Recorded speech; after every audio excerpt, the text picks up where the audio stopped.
Hey, it's Kate with WTI. Now, if you're outdoorsy, I have found the perfect portable camping stove from John Deere. This little cassette stove works so well and it can be taken anywhere. It comes in an awesome carrying case. It even has a carabiner if you want to attach it to something or hold it by the handle. It opens up and it runs on butane, so you just attach your fuel source, open up the little legs, and then you're ready to cook. It has a built-in igniter in this little dial, and immediately you have flames. It has grippy feet and it's really sturdy, so you can put a heavy pot on this and be just fine. The heat that comes out of this thing blows me away. It boils water so quickly. You can see just how quickly our egg fried up.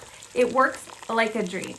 This is awesome to take backpacking on a quad trip. Just throw it in the back of your bike. You can even keep it in the car for an emergency. It is teeny tiny, but it sure does the job so well. We absolutely love this stove, and I think you will too. And that's my point of view.